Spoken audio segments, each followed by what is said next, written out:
reflexivas. Eu acho que houve uma contribuição que ajudou muito para poder conhecer a história de Lagos. Por favor, se tem perguntas entre vocês, se tem algum esclarecimento, alguma dúvida, fiquem à vontade. Dessa maneira nós começamos um pouquinho. Alguém quer fazer uma pergunta? Não? Vai subindo. Então, vamos lá. Tem aí, sim, por favor, Eric. Pode ficar à vontade. Gostaria de cumprimentar, posso falar, se dá para todo mundo ouvir, né? Dá. Cumprimentar os membros da mesa, todos os presentes, especialmente o Rogério, mais uma vez, Logares, todos que estiveram na organização, porque foi mais uma noite excelente, emocionante. Acho que o modo como o evento foi fechado foi muito tocante. Eu estou com o coração um pouco acelerado aqui de ouvir o mistério, e que bom, sabe, que você falou que ele tinha que vir. Porque a questão da memória, da história, eu vou fazer uma pergunta para os caras. Eu gostaria de parabenizar todos, eu teria pergunta para todos.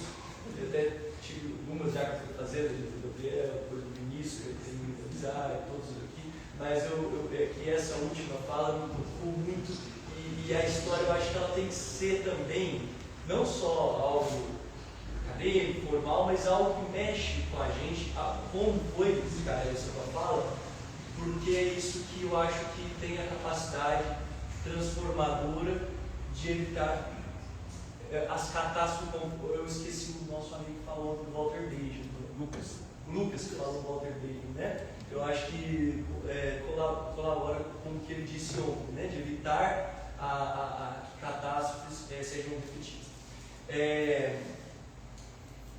Você falou do Rubem Alves, e eu sou presbiteriano, né? De família presbiteriana de gerações. Meu bisavô estudou Chutão aqui, lá no começo do século XX. Eu tenho então uma história dentro do presbiterianismo, embora eu não seja pesquisador do presbiterianismo, né? Eu falei na pesquisa aqui, eu trabalho com outro campo, mas eu me interesso muito pela história do presbiterianismo. Li muita coisa sobre isso, é algo que eu tenho interesse particular. E eu me lembrei de um livro chamado Inquisição Sem Fogueiras, não sei se alguém conhece, um livro do reverendo João Dias de Araújo, que foi um pastor presbiteriano. Eu, inclusive, faço parte da Igreja Presbiteriana Unida, que infelizmente, aconteceu uma dissidência do presbiterianismo brasileiro durante a ditadura militar. E o João Dias de Araújo ele tem uma parte dedicada desse livro a Lavras. Ele coloca uma carta do Rubem Alves ali, e falando da dificuldade que foi para ele, o Rubem Alves, no momento que retornava dos Estados Unidos, depois de um período de pesquisa, voltar a Lavras, já no contexto em que ele não poderia mais, como ele foi pastor aqui, né, a primeira igreja de Lavras, no início dos anos 60, não mais poderia assumir o seu cargo e continuar normalmente pastoreando, porque o Brasil já era outro e era assustador. E tem um depoimento no final da vida dele, em que ele disse que foi o maior medo que ele sentiu na vida, quando ele estava voltando para Lavras, e ele diz que tudo que ele era até então não teria mais como prosseguir por conta dessa tragédia que durou 21 anos. Né? E isso vai, inclusive, resultar no afastamento do Rubem Alves, do pastoreio, da igreja. E essa história eu queria perguntar se você tem mais informações de coisas que eu tenho muito interesse em conhecer. E aí eu acrescento um comentário aí de questões que eu conversei com algumas pessoas a respeito. Eu tenho muito interesse nesse assunto, se me permite, só pontuar rapidamente. Eu conversei, não sei se conhece, o reverendo Márcio Moreira, que foi pastor aqui da Apóstolo de Alves, e a igreja da qual faz parte é vinculada à igreja onde ele é pastor emérito. Ele é filho do Bimoreira. Filho do Bimoreira, né? Eu conversei com a irmã dele algumas vezes, né? Ele já está numa situação hoje de saúde aos ares, está mais complicado, mas eu tive a oportunidade de conhecer a família. e que eles me contaram algumas histórias, né, de dificuldade. Ele sumiu aqui quando o Bealves teve que sair, né, da igreja. Ele ficou, acho que até 68, se eu não me engano, como pastor da igreja de Lápis. E chegaram nele, no Reverendo Márcio, em determinado momento, tinha espionagem dentro da igreja. Existia gente que ia na igreja para ver o que ele ia falar na pregação, porque dependendo do que ele falasse, poderia sair depois preso, né? Poderia ter problemas. E que, determinado momento, consideraram ele a fugir. Falou, vai embora. Falando de uma figura importante da história de Lápis, né? E Moreira, né? Vocês sabem muito melhor que eu, né? A família, a relevância que tem. Então, queria saber se teria mais informações e lembrar a Billy Graham, que foi uma das grandes líderes da juventude presbiteriana brasileira, nesse período dos anos 50 e 60. A Billy Graham.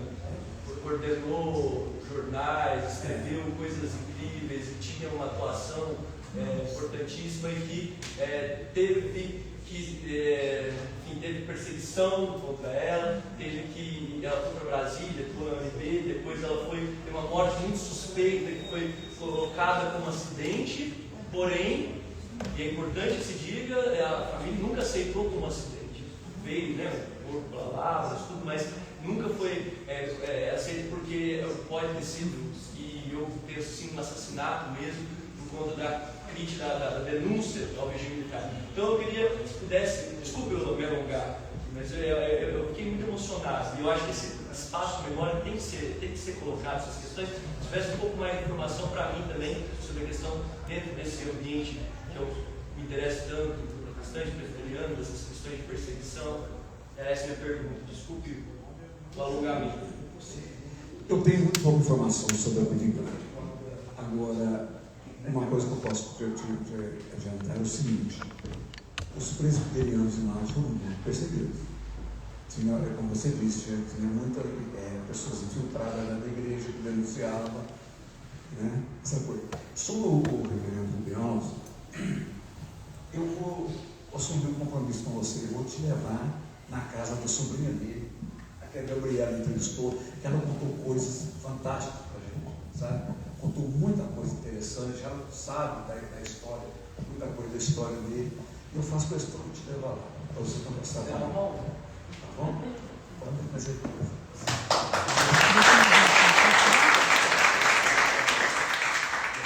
Eu já vou embora. Ficaré, eu já estou indo, então eu gostaria de te cumprimentar. Fiquei apaixonada, viu, com tudo que você falou. Já te conheço há quanto tempo, já trabalhei com você. O Wagner. Está descobrindo a cidade, E um pouco eu lembrei, né, que meu filho trabalhou no filme Batismo de Sangue, sobre os esquerdistas. Ele trabalhou com Daniel de Oliveira, com, né, Caibrá, então era franciscano e tudo. E depois disso ele falou: não quero ser mais artista, não. O Germano. O Germano, o filho dela, ele foi secretário de Estado do governo do Pimentel, não é isso? Pimentel e Zema, né? E do Zema, né? É. Então eu quero te agradecer. Eu já conheço sua história, né? E que você é capaz. Nossa, você é ícone aqui em Lábrea. Tá? Eu fico muito feliz, tá? E eu fico muito honrado de ouvir os seus comentários, fico muito feliz. Tá. E o Wagner também eu quero agradecer, né? Esse ano você faz 38 de jornalismo e eu faço 50. Aí eu quero que vocês estejam presentes. Entregando, igual eu. Fazer o quê? Não pode fugir da história, né? É que a Dalva e eu contando, a cada um ano a gente conta dois, não é isso? Então foi um prazer, viu? Os outros que eu não os conhecia pessoalmente, foi um prazer enorme, tá bom? Conhecê-los. Eu atuava mais na parte colunismo social, tá? Então, né, Ricardo? O Ricardo também trabalhou comigo. J. Paulo. Aí. Somos aí. Estamos aí. Antes da Dalva sair, eu queria que ela fosse testemunha do J. Paulo, do bem que a gente tem por você. Representa muito bem a imprensa, né? Com esse carinho, porque é um meio muito difícil e muito ciumento. Muito, nossa. Mas você é aquele elo com esse seu carinho, com esse seu carisma, né? Se só você acredita que não tem. Com certeza, né, Cicarelli?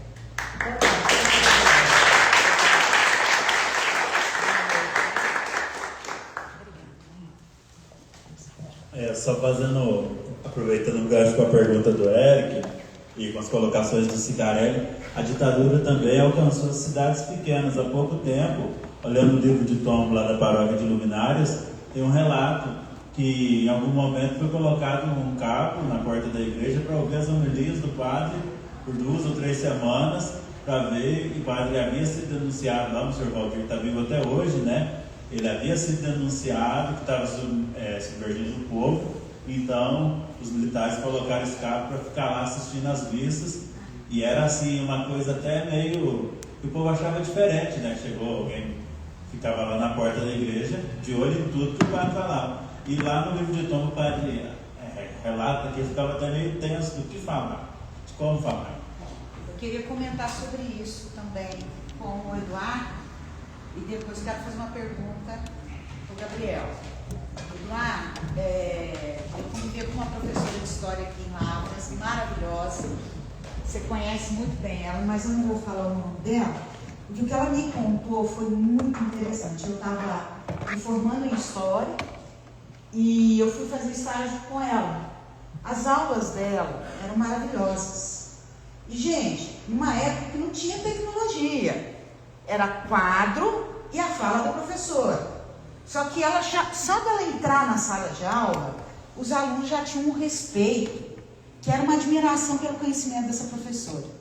E ela narrou para mim que na época da ditadura, eu gostaria que você me confirmasse esse depoimento, porque bateu com a fala do Vinícius. Ela falou que ela entrava na sala, dava aula. Depois de um tempo, o diretor ou o supervisor da escola a chamava e falava assim: sabe aquele aluno fulano de tal série? Aí ela respondia: sim, o que tem esse aluno novo? Aí o diretor falava: não é um aluno novo, é um militar que está assistindo às suas aulas. Aí eu queria ver se é isso mesmo. Né? Outra coisa que ela me falou, que na época, né, a gente formando para aquele ideal, né, a gente ficou com cheio de ideal, né, mas a minha geração é da abertura política, eu tive essa sorte, década de 80, 90. Então, ela me contou que ela tinha a ficha dela no DOPS. Todos os professores de história, filosofia, sociologia, literatura, todos aqueles que queriam fazer com que os alunos pensassem, tinham seus nomes já marcados e eram constantemente fiscalizados. Como disse o Vinícius, todo mundo tremia na base. E como disse o Rubem Alves, não tinha jeito de ser de outra maneira. Então é uma questão para a gente refletir sobre a importância da liberdade e do respeito pelo outro. Né? Sem respeito não tem liberdade. Sem saber quem você é também não tem liberdade. E o que a gente está fazendo aqui? Era isso que eu queria colocar. Você quer comentar alguma coisa?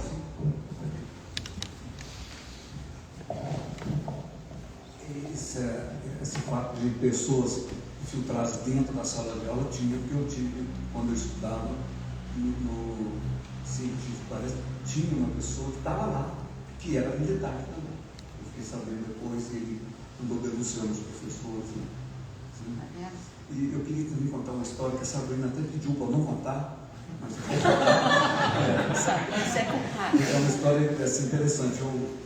Quando nós tivemos um jornal em Lavras, chamava A Fonte da Consciência. Então era assim: estamos falando do silêncio e das coisas não ditas. Somos a fonte da consciência. Esse jornal foi 3 mil exemplares, nenhum circulou. Porque nós fizemos o jornal, mandamos ir fora, foi para as eleições. Isso foi contrário. Quando chegou, ele foi apreendido e na época era o capitão Paulo, que representava o exército aqui, chamou meus colegas e tal, e falou, recolhi o jornal, pronto, acabou. E ele mostrou para a gente que ele era uma pessoa boa. Ele pegou um papel e falou assim: eu vou isso aqui, ó, leia isso aí. Colocou assim: leia isso. é um documento sigiloso, mas eu quero que vocês leiam.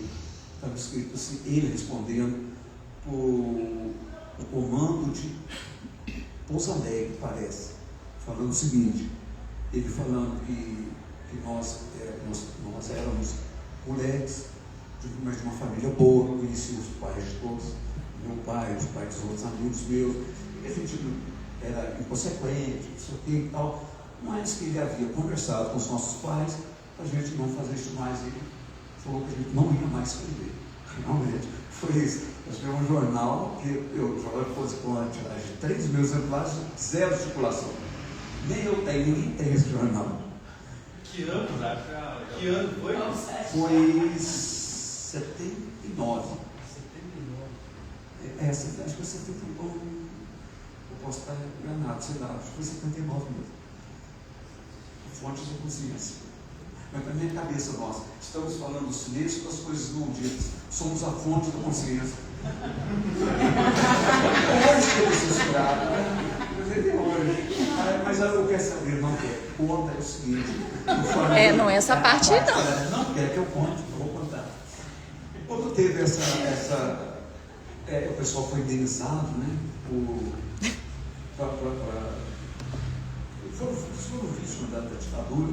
Eu, inclusive, prestei depoimento na Justiça Federal, na defesa do Douglas, do Moraes, e eles receberam 30 mil reais.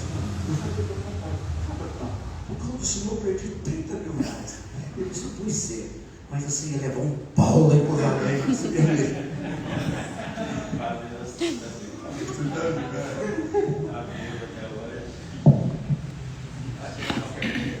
Isso, Gabriel.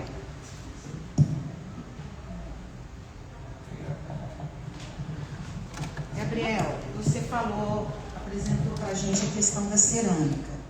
Por acaso, analisando, vocês encontraram também restos de carvão, acredito, na queima dessa cerâmica.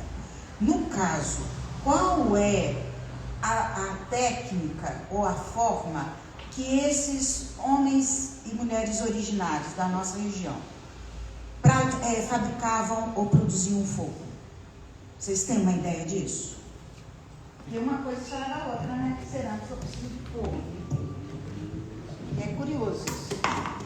Pois bem, no caso, as fogueiras que eles faziam, até hoje ninguém sabe como que era o processo da queima da cerâmica, porque a cerâmica ela é um pote feito de argila, que depois, a partir da queima, ela se torna cerâmica, então ela torna um material imperecível, uma coisa que tinha muita coisa para falar, acabei não comentando, né, durante a palestra isso.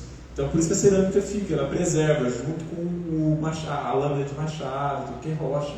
E a cerâmica é imperecível, o temperismo corrói muito pouco ela.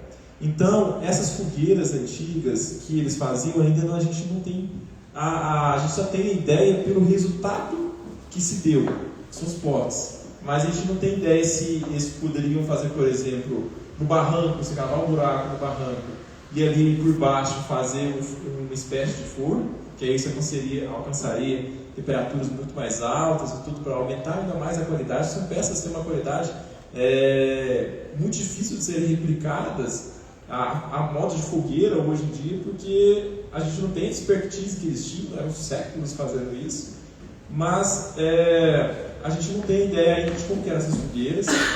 A queima da cerâmica, algumas alcançando a queima totalmente redutora, aquela queima toda pretinha, isso tudo se dá a partir de uma exposição muito grande de uma queima com muito carvão, com muito material orgânico, com muito folha, com muita madeira. Para isso, eu conversando com uma engenheira florestal lá de Montes Claros, que é uma extensão da FMG, ela comentou comigo que talvez a aroeira, a lenha de aroeira, poderia fazer o carvão acender muito mais. Então esse negócio energético de árvores e tudo mais, o pessoal da engenharia florestal conhece bem, e talvez seja isso, mas os detalhes específicos, aonde eram essas fogueiras, aonde faziam, a gente não tem ideia ainda no momento, sobretudo na região de Lavras. Mas as datações que a gente tem, elas também correm por outros caminhos que também não sejam o carbono 14, porque isso é uma datação muito cara, né? As escavações que foram empreendidas ainda, elas eram de cunho financeiro muito comedido, né? Então era meio que outros métodos que não têm a qualidade, mas eles também apontam datas. Mas enfim, aí no caso, respondendo essa pergunta da cerâmica, né? A gente não tem as fogueiras, não temos ideia mais ou menos como é que foi. Sabemos que quando a cerâmica é toda escura, tem muita matéria, a lenha muito mais incisiva e tudo mais, mas também isso tudo era controlado, tudo isso era proposital. Então eles tinham controle total assim, da ficção, mas imaginar como que era a queima assim, ainda é um mistério.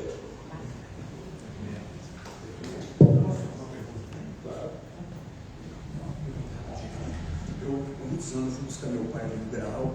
Quando eu cheguei, eles estavam fazendo a tarde do grau. À tarde do restaurante, tinha um pessoal do UFG cavando aqui, tinha feito aquelas quadras, né, que você falou, e estava pegando uns experimentos, uma coisa. Você tem conhecimento desse sítio arqueológico? Sim, é o Monte Alegre. Ah, é o Monte Alegre? Esse é o sítio Monte Alegre que analisei no meu mestrado, né? Ele é justamente, ele está próximo ali, que no caso, bem próximo. Quem lembra mais, era próximo também do campo de futebol que existia lá. O relatório comenta que tinha um campo de futebol. Naquela época eu era criança de colo, então eu não lembro, mas lá tinha um campo de futebol.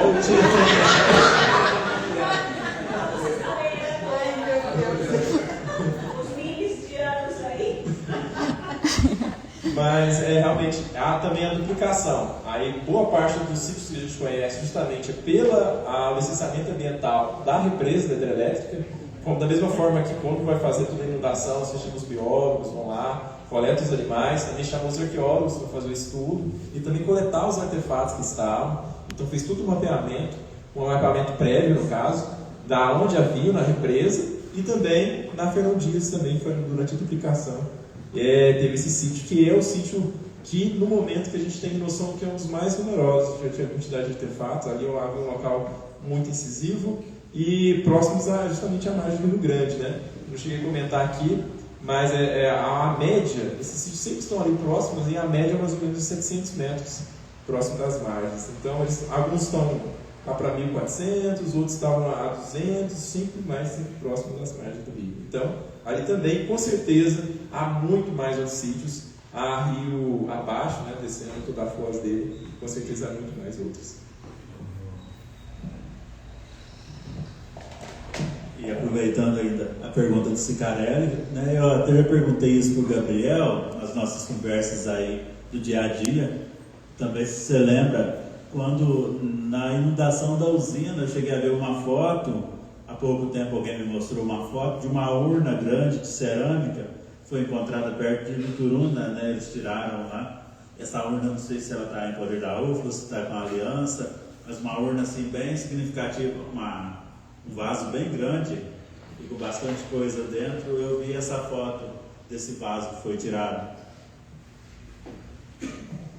Os achados são múltiplos, né? E nesse sentido, essas urnas, elas eram realmente potes grandes, colocava a pessoa em cócoras ali. Se tivesse mais tempo de trazer essas informações, assim, é muito interessante porque eram urnas funerárias, era depositado ali os seus entes queridos. E realmente se encontra bastante. Então, e outra coisa também, é um padrão de funerário, na arqueologia se encontra um padrão que ocorre em várias outras sociedades, de que onde você enterra seus entes é um local de territorialização. Da mesma coisa de, às vezes, nós ocidentais, modernos aqui, somos bem diferentes dos indígenas, só que a gente tem alguns traços que às vezes é compartilhado, né? Muitas pessoas, eu não gosto daquela cidade, eu não quero enterrar lá de jeito nenhum. Não, eu quero enterrar aqui em Lavras, eu não quero enterrar em Perdões, eu não quero enterrar em Perdões, eu quero enterrar em Lavras. Enfim, a mesma coisa, muito, entre aspas, acontece com os indígenas também, é um enterramento em locais de territorialização. E como a gente tem vários desses tipos de urnas, tem material osteológico, tem material, essas peças grandes, espessuras largas desses fragmentos, que apontam para pontes grandes, a gente mostra aqui também que era um território considerado por eles mesmos, terra deles mesmo, esses antigos habitantes. Então, quando se encontra essas urnas funerárias, ali é uma territorialização antiga, né, passada, que esses indígenas tinham. Mesmo, elas não obedecem aos nossos municípios, esses municípios nossos são criações modernas, as médias regiões e tudo mais, só que a territorialização deles, a gente tem um pouco de ideia, né, dessa geografia antiga, dessas relações antigas entre pessoas aqui no passado. Você falou que você tem um livro, você trouxe aqui? Como é que é? A gente baixa na internet? No meu caso, o livro que eu fiz também foi junto com a sua também, Art Blank, né? Não, Art Blank não, a sua é do Paulo Gustavo. A minha também foi junto com a Paulo Gustavo. Ele está no Archive. No caso, ele também tem também no próprio audiobook. Então, no caso, infelizmente eu não consegui fazer ele fisicamente, né? Que também é um empreendimento financeiro bastante caro, mas em breve também pretendo muito materializá-lo, né, o livro. Mas ele tem internet, né? No Archive. Arqueologia e História Indígena de Lavras e do Campo das Vertentes. Que é quase mais ou menos o título da palestra. Você pode também entrar no site historiadelavras.blogspot.com, tem um link para lá.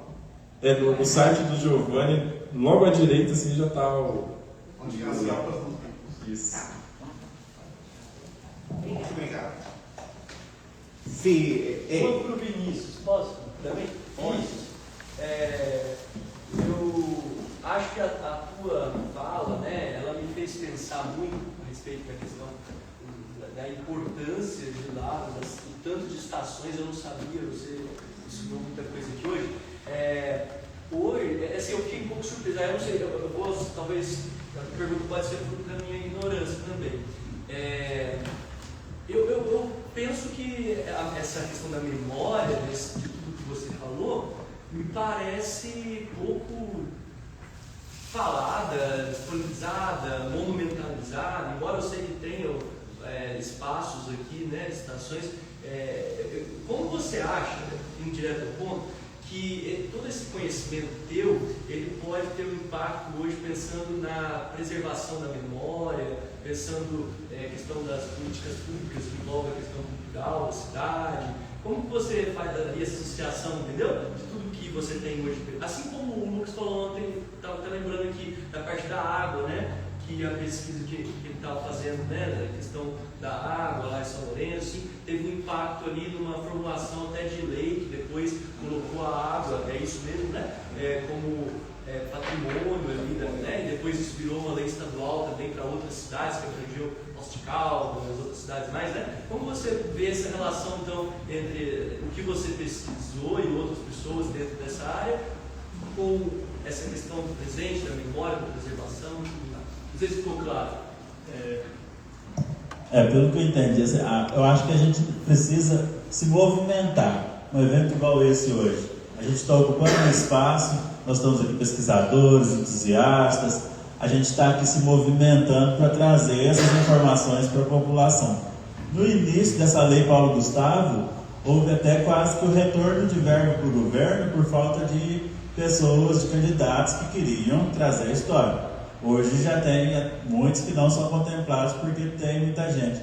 Então eu acho assim que para a gente fazer o conhecimento histórico chegar a ser preservado para as novas gerações, nós precisamos fazer esse movimento. Como o Gabriel colocou ali, a parte financeira às vezes não é suficiente, os investimentos do poder público não são suficientes, mas a gente faz um movimento. Esse primeiro livro, por exemplo, eu tentei pela Paulo Gustavo, não consegui, mas eu falei, eu vou fazer ele. Fiz um esforcinho, não consegui nada, fiz. E ele está aí para as próximas gerações que tomaram, né, que seja. E é essa questão, que a gente fazer esse movimento. Porque se a gente não se movimentar, né, juntar nós de todas as gerações aqui, e se movimentar, a história vai sendo apagada. Então, acredito que a gente precisa fazer esses movimentos. Igual está lá o teatro, está vazio, sem movimento cultural lá, então eu acredito que a gente precisa se unir e pedir para usar e levar os alunos lá. Como foi feito aqui, uma consideração que eu fiz com o Nogales no início, que eu insisto em fazer, vai encurtando a distância da UFLA com a cidade também. A gente está tendo essa união da UFLA com a cidade, a UFLA descendo lá do campus, vindo para cá, então eu acho que o movimento é importante, né? A gente fazendo essas parcerias, que a UFLA sempre fez, mas às vezes não é vista, né? Às vezes está lá em cima no campus, e aí o povo tem preguiça de subir lá às vezes, ou então não tem por outras limitações não consegue ir lá em cima, então trazer aqui para baixo já facilita. Então esse movimento que vem crescendo, né, Cicarelli? A gente vem percebendo no passar dos anos, vem voltando a ter mais obras, voltando a ter mais palestras, voltando a ter mais pessoas interessadas e pessoas da melhor qualidade possível que a gente viu nesses dias, né? Marina está aí exemplo disso, todos os outros também, as bibliotecárias ontem trazendo essa UFA para cá, trazendo pedacinhos da UFA para cá, então é movimento, né? Eu acho que a gente movimentando a gente consegue.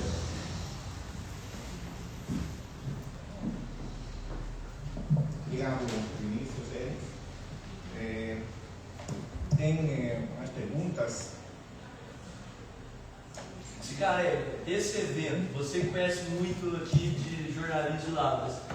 Quanto você acha, e aí o Rogério, que estava aqui há pouco, o Nogado, o pessoal pergunta, quanto você acha que isso tem um impacto para a cidade e quanto você acha que esse momento aqui também entra nessa história da própria cidade buscando resgatar a sua memória? Olha, essa foi a primeira vez que acontece um evento dessa grandeza de Lavras, né? E eu acho, não sei se é a primeira vez, mas a UFA vem para dentro da comunidade, e isso realmente não acontece, né? É a primeira vez que vem. Agora, com essa plateia, com esse pessoal que assistiu, né, que comentou essa coisa toda, eu acho que vai ter uma repercussão muito boa, que eles vão divulgar essas ideias, e eu tenho certeza que outros eventos iguais a esse vão acontecer. O professor Nogares talvez vai ter que repetir, né? Com certeza. Com certeza, então tá bom. Tá vendo? Eu acho que foi muito bom, e eu tenho certeza que vai ter um retorno muito bom. Agora, nunca aconteceu esse nada, nunca. Isso eu queria saber. Nunca aconteceu. Eu tinha uma pergunta para o Flávio. O patrimônio material, né, que você compartilhou com a gente hoje, aí eu tinha duas perguntas. Uma é, você pretende se colocar tipo na internet? Uma é tipo, como é que chama? As bibliotecárias que falaram. Como é que chama? Como é que chama? Que vocês vão fazer digitalização, né? Sim. Você também, vocês pretendem colocar esses materiais. O próprio blog de Giovanni contém muitas informações já desses patrimônios, que ele também trabalhou bastante tempo, né, na área do patrimônio histórico. Já tem a disponibilização desses materiais e através da Memória de Lavras, Memórias do Patrimônio de Lavras, lá no Facebook também a gente tem muita documentação que já disponibiliza para as pessoas baixarem. Aí a outra pergunta é assim, o que você acha, como que a gente pode apoiar, né, para esse patrimônio material, né, continuar sendo preservado, né, da sua experiência, né, quais as dificuldades que você tem, né, em manter, né, ou enriquecer mais ainda esse patrimônio. Eu vou levantar para falar um pouquinho, porque no começo eu não falei, mas muitas pessoas lá não sabem, mas eu tenho uma lei em Brasília, né?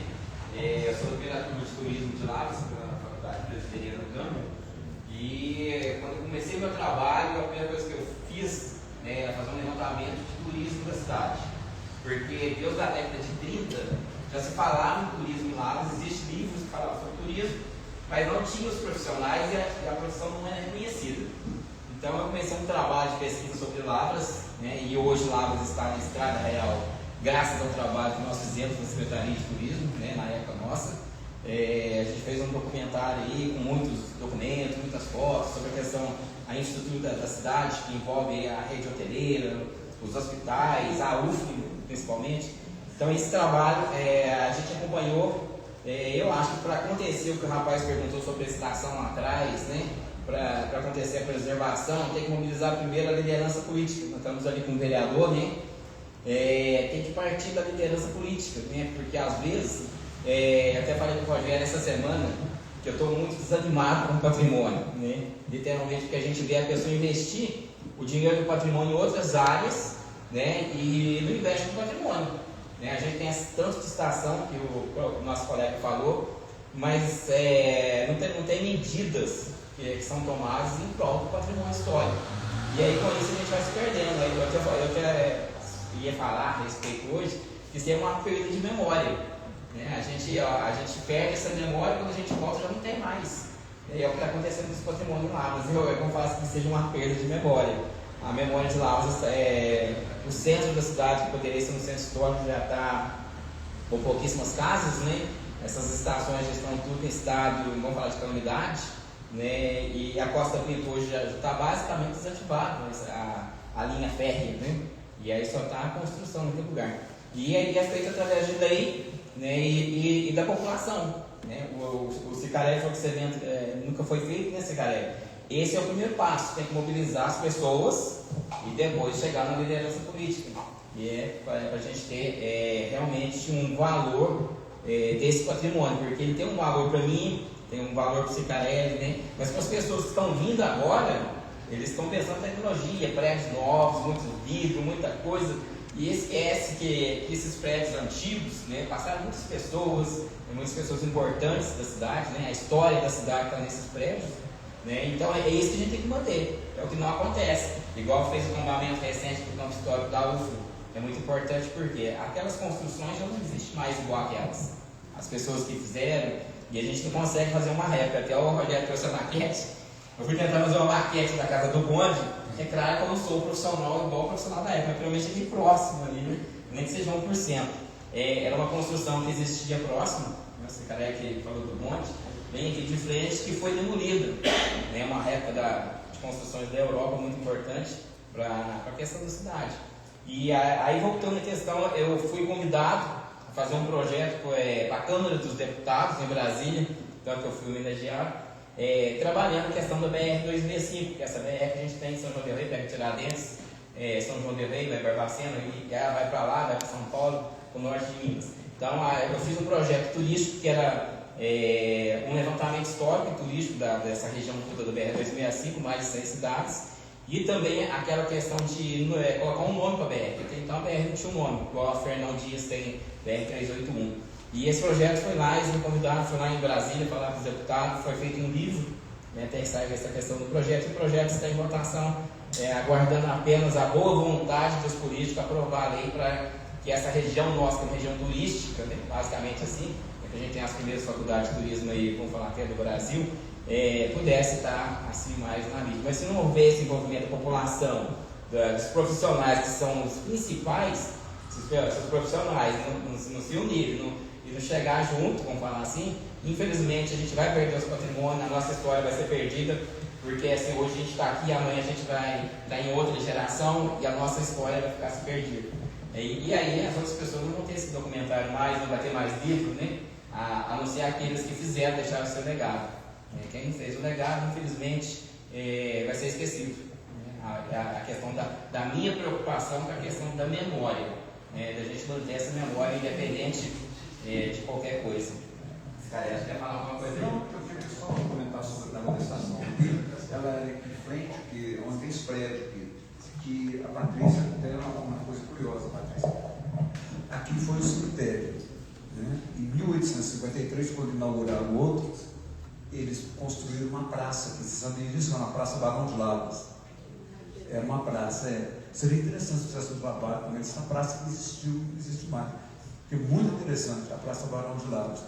E eu fui presidente do COTEMA, na administração do ex-prefeito Sérgio Oliveira, e nós fizemos uma arborização na cidade.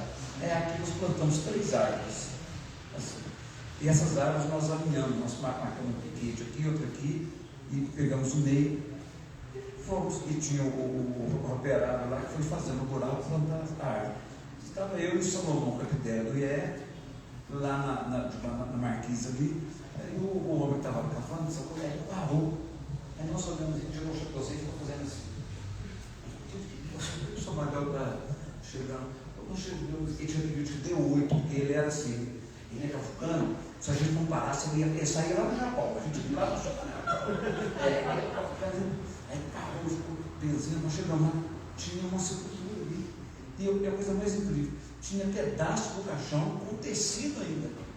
Isso foi em 1853, quando acabou o cemitério. E fizeram a praça ali. E fizeram essa estaçãozinha do bonde.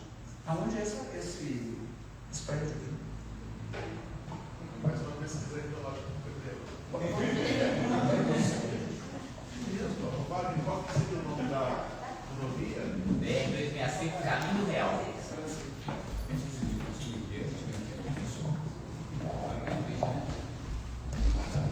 Sim,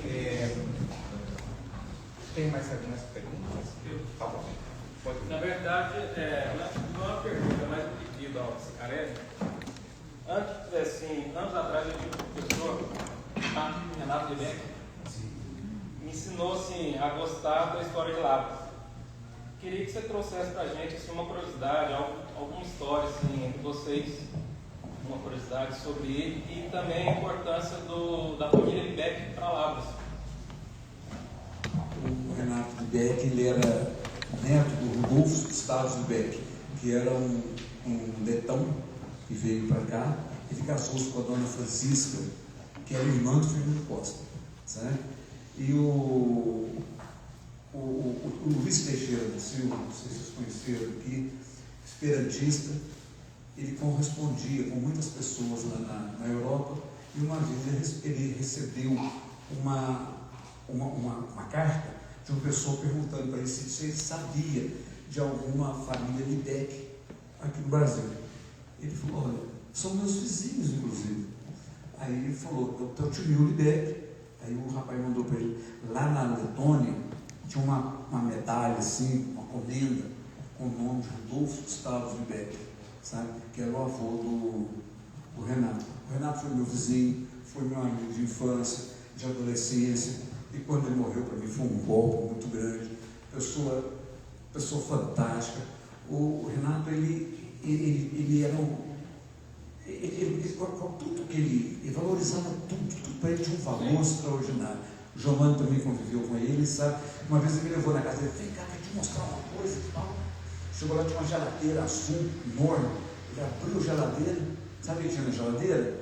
Revistas antigas, fotografias que ele guardava ali. A geladeira, ele usava a geladeira como armário. E foi me mostrando um monte de coisa.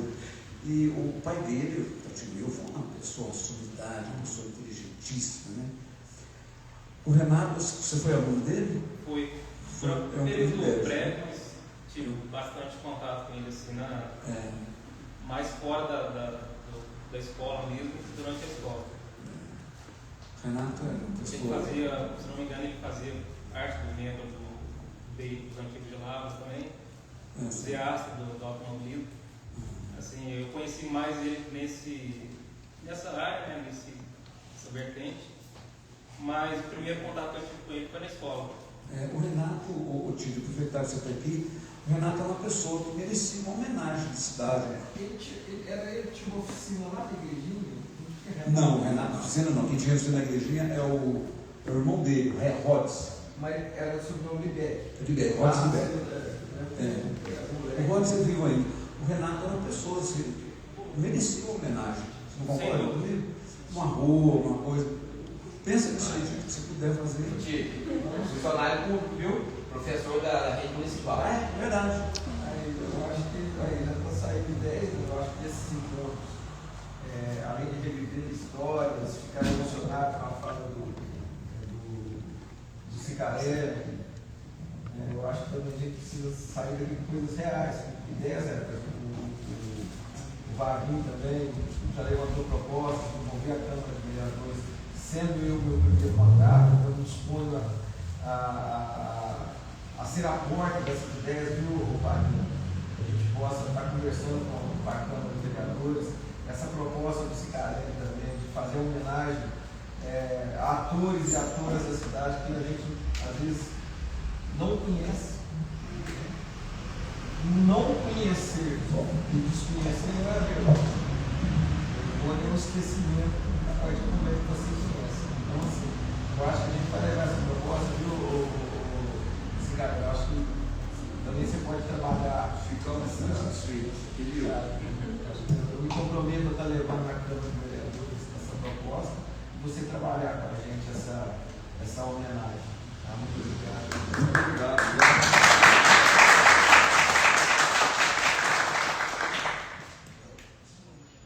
Só um detalhe, tem um projeto que foi levado à Câmara, já tem uns 2 mandatos. O Renato ainda era vivo, ele ajudou a fazer a proposta. Mas infelizmente não morreu antes. Ele era fazer um museu da imagem e do som de Lavras. O Renato é um grande entusiasta da iconografia, Lavras, da fotografia. Eles tinham bastante material, né? Sim. Esse material ainda existe, está guardado? Sim, inclusive na própria Casa da Cultura existem filmes antigos de Lavras, todos em VHS. Às vezes o projeto poderia, que foi proposto, seria digitalizar esses materiais, colocar na internet, para as pessoas conhecerem. São mais de 50 filas de depoimentos de muitas pessoas que já faleceram. Então já tem um projeto. Essa questão da reativar ainda.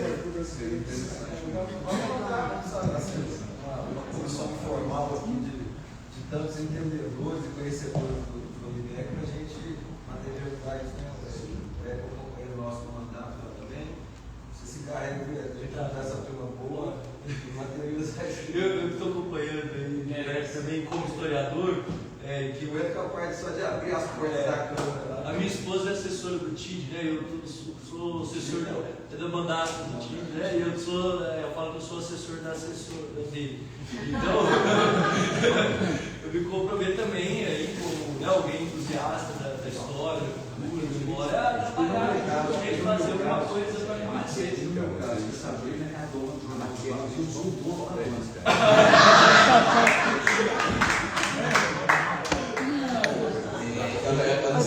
conheço você, eu não sei seu nome. Referente à questão do Renato, eu cheguei a trabalhar com ele bastante tempo em algumas escolas. E como eu conheci meu trabalho antes dele falecer, ele me procurou um dia aqui na antiga cooperativa, Silvaguinho. Eu conheço o trabalho, a gente é parceiro das escolas, inclusive eu dava aula na zona rural lá na comunidade do Funil, mas só que antigamente era do lado de cá, eu não sei o nome da escola ali, do Pagol. Aí várias vezes ele me chamou lá, a gente fez parcerias e ele falou assim, eu tenho um acervo aqui em casa que eu sei que se ficar aqui em casa vai se perder e que você vai utilizar esse acervo muito bem. E na época foram 7 mil negativos de fotografias. Então hoje esse acervo que roda em Lavras, hoje vamos falar assim, a maior parte, 90%, foi tudo graças ao trabalho que ele fez, que era ir na casa das pessoas, copiar, escanear, fazer negativo. Então, assim, boa parte desse acervo hoje fica comigo, mas ele roda em todas as redes sociais, livros, jornais, aí bastante parte desse acervo é pertencente ao Renato Libeck. Tem também a lei do Arquivo Público Municipal, acho que ela é de 2009, acho que foi até eu que redigi, né? E ele não foi efetivado, né? Não tem nada sobre isso. Eu lembro que na época a proposta era ser lá na estação. Tinha sim. Ali Franzano, isso mesmo. O arquivo público, gente, seria uma coisa interessante para que pudesse guardar essas questões que a gente falou, documentação e várias outras coisas, e receber doações também, né, das pessoas de Lavras. Mas infelizmente não foi para frente. Até uma exigência do governo de Minas, né, Giovana? Isso mesmo? Estou errado? Para que se pontue no ICMS cultural. Mas aí eu não sei por que até hoje não foi feito, né? Tem muitos prédios públicos aí que poderia ser feito esse arquivo, né? Mas até hoje não saiu do papel. O Ângelo Delfim também, ele tem uma vontade de fazer um museu, rural. Só que por falta de apoio não é efetivado, mas ele já tem inclusive muitas peças. Bem, eu acho que a proposta que foi feita é uma proposta muito interessante. Nós vamos encaminhar essas propostas, vamos a nos reunir, analisar, ver e vamos a tentar encaminhar, né, através dessa abertura, não, que nós estamos dando aqui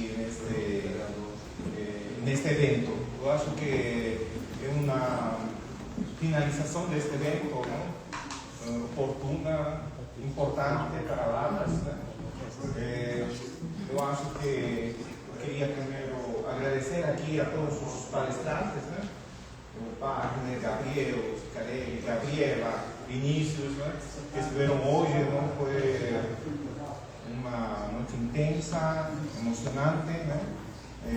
De reflexão, muito importante, e é interessante que sigamos, não? Algumas coisas que podem ser encaminhadas e poderiam, de alguma maneira, ter alguma coisa, né? Concreta, não? Sair daqui. Queria agradecer também aqui a professora Patrícia Paiva, que nos acompanha, que ontem estava aqui, a Eric, não? Que ontem participou, não? Com uma palestra, a Giovanni, né?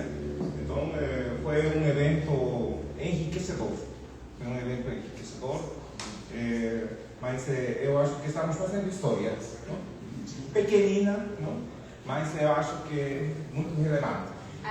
Aqui, todo está aqui está sendo transmitido ao vivo, tá? Todo isso foi transmitido ao vivo mediante o Jornal de Lavras e também através do canal do evento. Não? Vai sair no YouTube todas as palestras destes dias. Evidentemente, isso não tivesse sido, não tivéssemos chegado a este momento se não fosse por Rogério. Ele foi a pessoa, digamos, que sabe, que fez os contatos, encaminhamos, ele que fez praticamente tudo. Esse aqui eu queria pedir um aplauso para ele.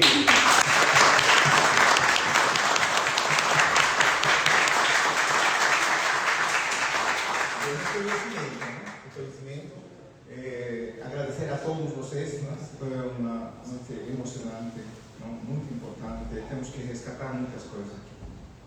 É rapidinho, e eu queria inverter isso. Quando eu joguei essa ideia no WhatsApp do professor Nogales, imediatamente ele falou, vamos fazer, o que a gente precisa? Ele trabalha muito com divulgação da ciência, o prazer dele, da esposa, é trabalhar fora da UFLA, com as escolas, com o povo. Isso também foi feito, eu não tenho experiência de organizar eventos, isso foi feito ouvindo os conselhos e sugestões do Wagner. Muito obrigado, Wagner. Tá? Isso também foi feito, a lapidação de alguns detalhes de alguns eventos foi feito graças à professora Patrícia Paiva, que foi a minha professora. Eu escrevi um texto, ela mandou mudar, eu mudei, ficou melhor ainda. Depois ela me mostrou para tirar uma dúvida, estava rabiscada, ela melhorou de novo. Isso foi feito ouvindo o Cicarelli, né? Então, tudo foi conduzido ouvindo as pessoas, entendeu? E assim a gente construiu esse evento. A impressão das fotos, nós tivemos um patrocínio de R$300 do CID UFLA. O Zé, que trabalha no Museu de História Natural, foi um dos técnicos da diretoria que deu o aval positivo. Tinha gente dentro do CID UFLA que questionou, achou que não deveria, mas o diretor aprovou. Tivemos também o patrocínio da Copasa, que nos deu a água, do Necaf e da Cafezal, que nos emprestou a garrafa, esse café é delicioso. Deixa eu ver se eu estou esquecendo de alguma coisa. O Gabriel mesmo ajudou a lapidar essa exposição, tá? Então foi feito com a ideia de pessoas muito boas e muito experientes. E o professor Anjo Constâncio, tanto ele como o Nogar, já pensam em fazer o segundo, talvez esse ano aí, para aproveitar que a gente está no mestrado, tá? E eu agradeço a presença de vocês, agradeço a Cicarelli, a Sabrina, com essa divulgação maravilhosa que vocês estão fazendo. Bom, e é isso. Pode falar. Corroborando aqui com a fala do Cicarelli, eu ia falar tudo bem. Eu vou comentar. Umas semanas antes do evento, eu encontrei com o Rogério lá na UFA, num outro evento que nós estávamos tomando café. E o primeiro capítulo dessa semana se iniciou na segunda-feira, né, o Rogério, lá na UFA, com homenagem àqueles profissionais da saúde com mais de 50 anos. Mas o Rogério, ele falava com tanta empolgação, com tanta, sabe, gana assim, do olhar. E esse primeiro capítulo foi na segunda-feira, que é o dia de reunião, que é a noite de reunião na Câmara, às 19 horas. Mas ele quase me convenceu que se eu fosse o presidente da Câmara, numa atitude monocrática, eu acho que eu mudaria o dia da reunião para que todos nós pudéssemos prestigiar a abertura dessa semana que se encerra hoje. Então, ele tem mesmo essa vontade, ele põe muito, assim, uma coisa muito bacana, né? O contrato, todo mundo viu o contrato. Se eu estou aqui hoje, eu me falo dele também, porque ontem, né, que foi a fala do nosso amigo, teve um evento na UFA sobre a semana, um mês de conscientização do autismo, o chanceler coordenou a palestra, porém ele coordenou de forma remota, porque ele estava na Assembleia. E aí também eu não pude estar aqui ontem, justifiquei para o Rogério, né, e para você também, mas só para falar isso, que realmente ele nos empolgou a todos para que essa semana acontecesse. Uma coisa que vocês podem, muito obrigado, Tigre, uma coisa que vocês podem guardar no coração para lembrar desse evento é que ele começou na segunda-feira com uma homenagem aos profissionais da saúde. Eu tive o prazer de ver o Dr. Loyola com quase 6 horas da manhã me mandando no WhatsApp: Rogério, você chamou os profissionais práticos de Lavras? É gente que não tem nem ensino médio, que como começou a profissão há muitos anos atrás, eles adquiriram o direito de exercê-la ainda hoje.